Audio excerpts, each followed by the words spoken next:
operation appears to have been conducted with precision. 1/2 hour before the attack, the 4 destroyers deployed some 6,000 yards from the platform. 10 minutes later, the frigate Thatch began broadcasting warnings in both English and Farsi that the platform was about to be destroyed. The Iranians acknowledged the warning, and at least some of the 20 to 30 men on the platform were seen evacuating it. For about 45 minutes, the 4 destroyers blistered the platform with over 1,000 rounds of 5-inch shells. Navy SEALs were then sent in to destroy the underwater superstructure of the platform.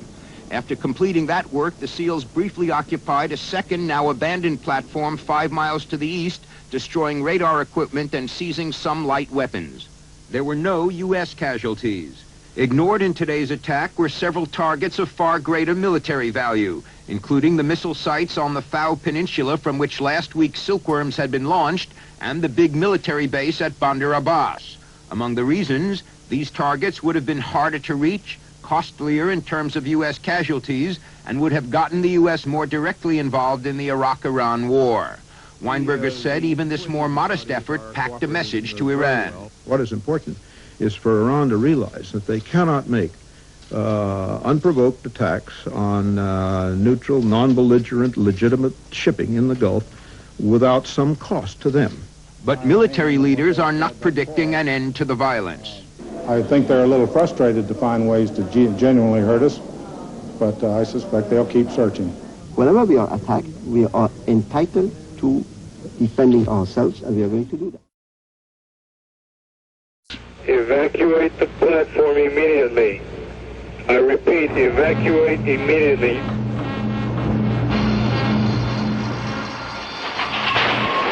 In response, an Iranian patrol boat fired on U.S. forces at the Siri platform, only to be sunk by USS Simpson and USS Wainwright. Further south in the Gulf, Iranian frigates fired on U.S. ships and aircraft in the Strait of Hormuz.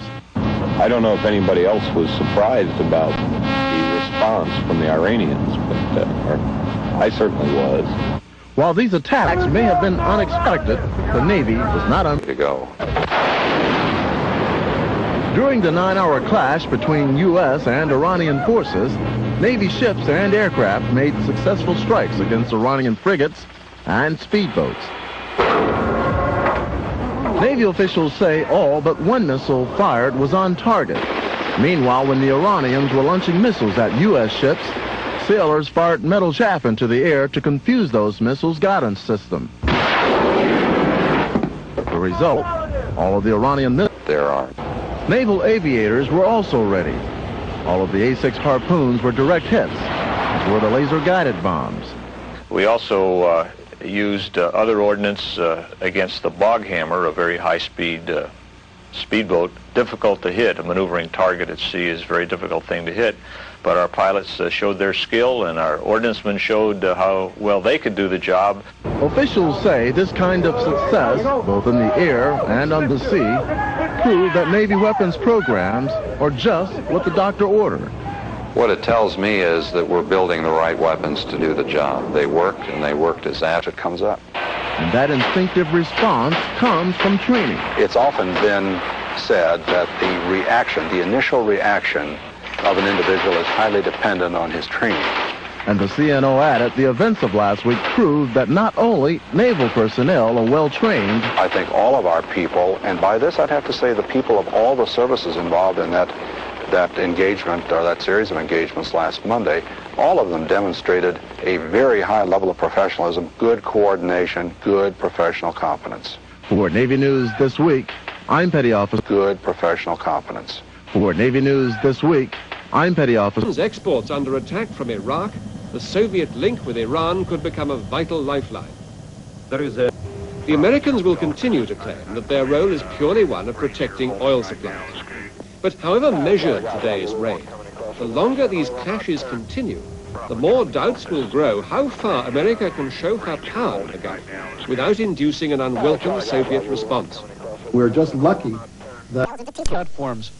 A specialist Navy unit known as SEALs boarded a third one. These pictures were all provided by the Navy. This is apparently what the U.S. Navy did to the approval of watching sailors. Iran claims the attack caused $500 million worth of damage, and Tehran is planning lawsuits against the United States. Warships are crowding the southern Gulf, pacifiers for a growing case of war nerves. The USS Guadalcanal's mine-sweeping helicopters usually lead convoys of American-flagged tankers. Under the shadow of Tehran's threat to avenge yesterday's attack, the next convoy will be a tense one. Opened fire. Today, the Rostam rig, which U.S. officials say served as a small Iranian military base, burned out of control. The smoke could be seen for 10 miles, but the message was meant for Tehran, 690 miles away. According to U.S. military officials, the platform complex, which had not been used for oil production for at least a year, had become a radar-equipped command and control center for Iran's Revolutionary Guards. Today, the tables were turned, and the platform was virtually pulverized by the big guns from this armada of 4 Navy guided missile destroyers. These pictures were taken 90 minutes before today's attack began. The USS Kidd, Young, Leftwich, and Hull were closing in on their target. Been conducted with precision. 1/2 hour before the attack, the 4 destroyers deployed some 6,000 yards from the platform. 10 minutes later, the frigate Thatch began broadcasting warnings in both English and Farsi that the platform was about to be destroyed. The Iranians acknowledged the warning, and at least some of the 20 to 30 men on the platform were seen evacuating it. For about 45 minutes, the 4 destroyers blistered the platform with over 1,000 rounds of 5-inch shells. Navy SEALs were then sent in to destroy the underwater superstructure of the platform. After completing that work, the SEALs briefly occupied a second, now abandoned platform 5 miles to the east, destroying radar equipment and seizing some light weapons. There were no U.S. casualties. Ignored in today's attack were several targets of far greater military value.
To be destroyed.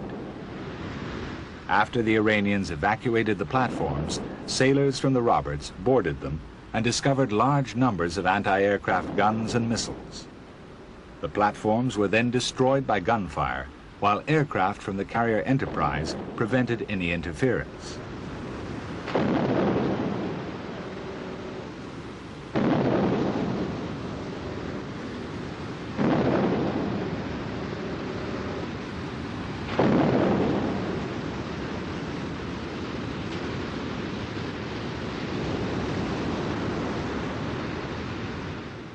Empty shell cases could be seen bobbing in the water.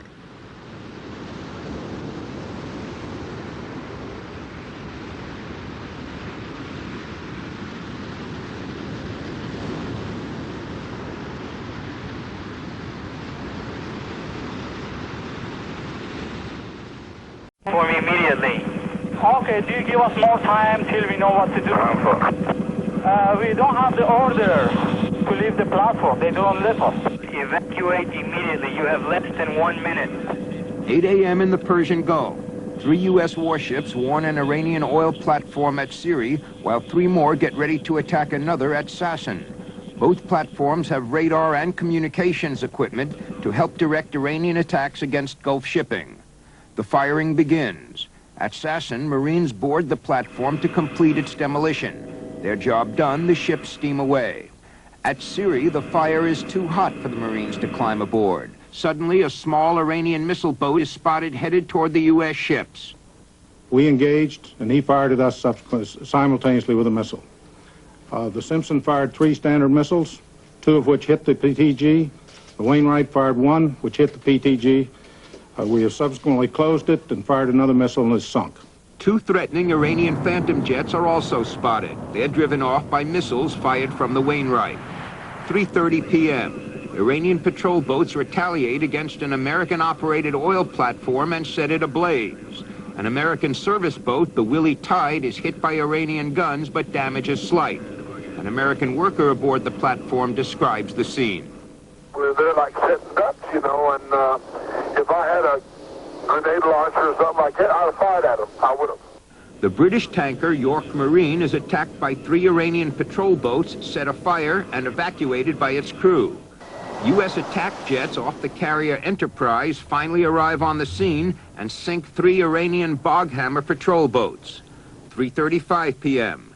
An Iranian frigate, the Sahan, with a crew of 125, one of only 4 in Iran's Navy, is spotted heading toward 3 U.S. warships near a rock island in the Strait of Hormuz. Warned away by a Navy surveillance plane, the frigate instead fires at 3 A-6 jets from the Enterprise. The planes respond with missiles and bombs. All the ordnance appears to have hit the frigate, and it's heavily damaged.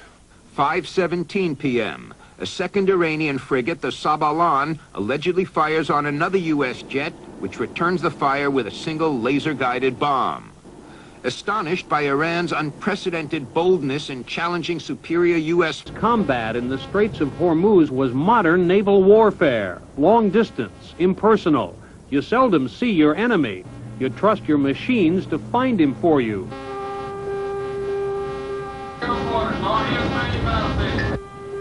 But on board the USS Jack Williams, a guided missile frigate, it was war all the same.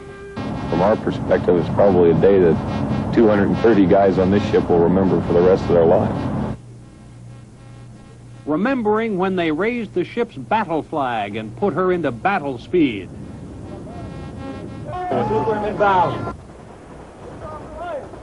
And how scary it was seeing what looked like some of Iran's deadly silkworm missiles heading toward the fleet.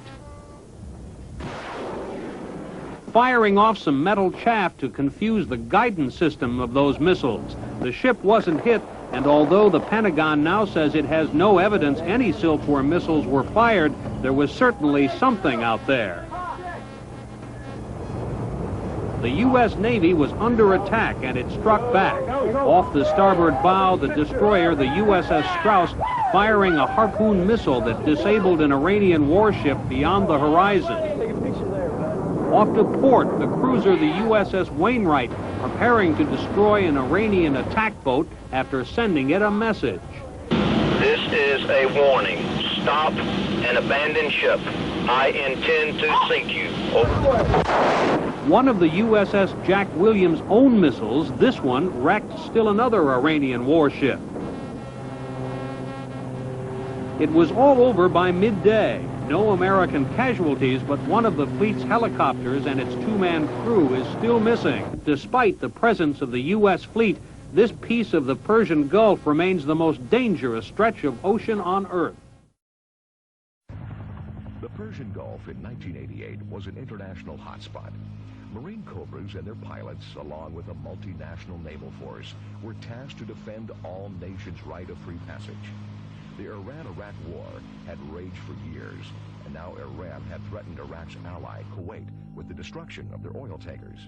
Quickly reflagged, the tankers became targets for Iranian speedboat attacks. We got a high-speed boat coming in on the starboard side. I just missed that information for all of you. Iranian mine layers dumped countless anti-ship mines throughout the Gulf.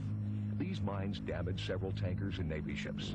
In retaliation, Marine Cobra pilots were given the order to attack and disable Iranian-held Siri and Sasan oil platforms. These rigs had been the base of operation for the Iranian speedboats.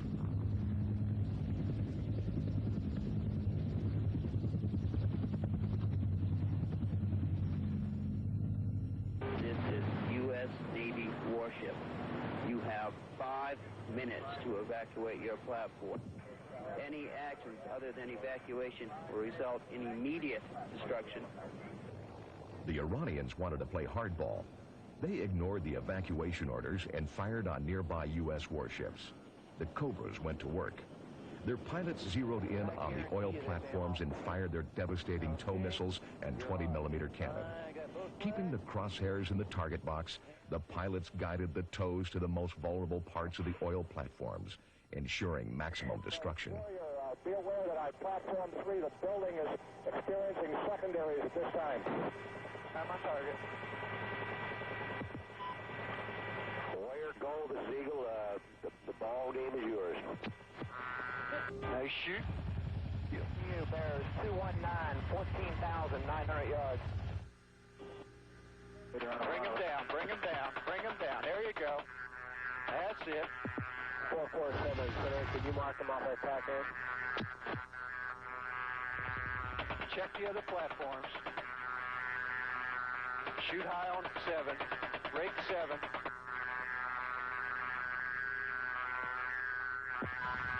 Check 447. Looks like it has possible harpooners on board also. Following the Cobra attack on the oil platforms, CH-46 Sea Knights airlifted Marines to the crippled rigs. The grunts had a very clear objective: find Iranian survivors, if any, and evacuate them. Afterwards, the oil platforms were to be blown up. As the Marines fast-roped into the burning inferno, Cobra pilots circled overhead, ready to lay down suppressive fire if necessary. The grunts set explosive charges, and the dangerous mopping-up operation began.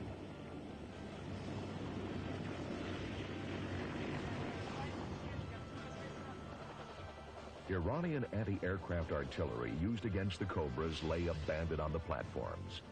Where further Iranian resistance was suspected, the Marines ended the dispute with hand grenades. During the 9-hour battle, the Iranians lost 2 oil platforms, a missile boat, 3 armed speedboats, and a frigate. A tragic price was paid by the Marines for their victory, however. 1 Cobra helicopter and its 2-man crew never returned home. Place. They're in place. That's where they were. Okay. Hey, now need to move that live ammunition away from the front of the heat. All right.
Woo!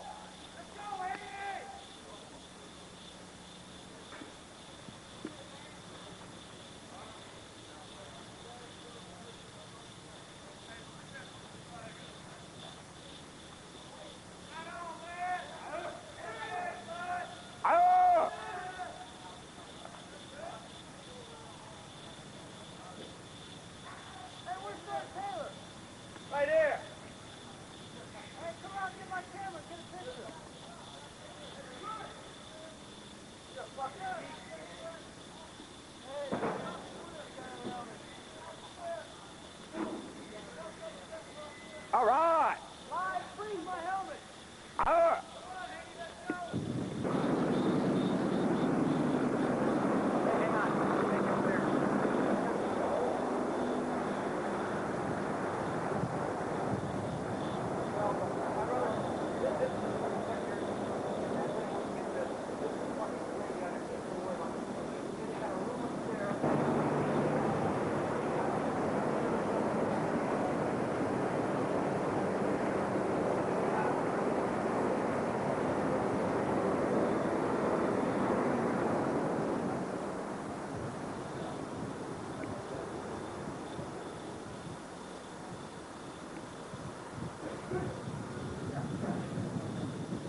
gonna look good in the company area.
Come overboard. Aye, clear. We declare this fucking land safe. It looks like our 25.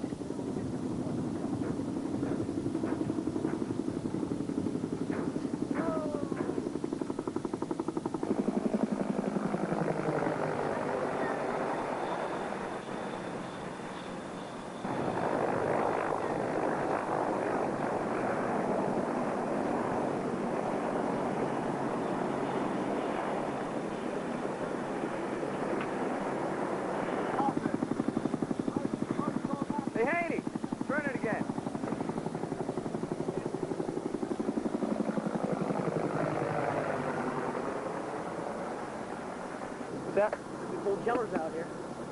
Now there's one on the bottom. Okay, fine. All right.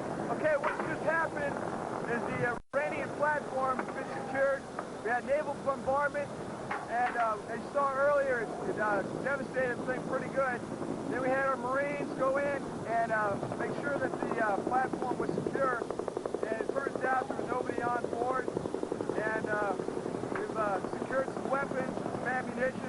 And right now the DOD team about to detonate different parts of the platform to disable it for good. They noticed the weapons earlier. I think they're going to take those back to the French, and that's about the limit of our operation. Contributing to the worldwide slide in share prices is the uncertain situation in the Persian Gulf. That took a new turn today when American warships shelled and destroyed 2 Iranian oil platforms and then raided another. It was in retaliation for the weekend missile attack by Iran on an American-flagged tanker. The United States says the platforms east of Bahrain were being used by the Iranians for military surveillance. The American warships gave the Iranians manning the platforms 20 minutes to get off, then opened fire. Today, the Rostam rig, which U.S. officials say served as a small Iranian military base, burned out of control. The smoke could be seen for 10 miles, but the message was meant for Tehran, 690 miles away. According to U.S. military officials, the platform complex, which had not been used for oil production for at least a year, had become a radar-equipped command and control center for Iran's Revolutionary Guards. Today, the tables were turned, and the platform was virtually pulverized by the big guns from this armada of 4 Navy guided missile destroyers. These pictures were taken 90 minutes before today's attack began. The USS Kidd, Young, Leftwich, and Hull were closing in on their target halfway between the Strait of Hormuz and the Fao Peninsula. It was from Fao that Iran is believed to have fired the long-range missile which last Friday struck the American-flagged tanker Sea Isle City, wounding many of her crew. All strategic Iranian Gulf locations, including Larak Island, were on red alert. The Iranian Navy today seemed even more nervous than usual, challenging the cargo of commercial ships. What's the nature of cargo? What do you have in containers? Over. Iranian nerves later escalated into Iranian anger over the attack. Iranian TV tonight showed pictures of what it reported to be an anti-American demonstration today in front of the former U.S. Embassy in Tehran. The Islamic news agency said the U.S. has become involved in a full-fledged war with Iran. The Iranian president, Ali Khamenei, is quoted as saying, "We will retaliate. Reagan has made a very serious mistake." Although there's been little formal reaction from Arab states in the region, the initial informal feedback has been supportive of the U.S. retaliation. But few leaders in this part of the world would expect this act by America to go unanswered by Iran. In Washington, officials are making no apologies for the attack, and they say the matter is now closed. And the British Prime Minister, Mrs. Thatcher, on a private visit to the United States, has lent her support to President Reagan, saying he has shown excellent leadership. Mr. Reagan was going about town on routine business, not talking about the attack and not having to, with others to do it for him. How much ammunition was used? About 1,000 rounds of 5-inch. And how much of the platform remains? Nothing. That's our information. Mr. Weinberger had a picture of the platform before the American shells had made his point for him.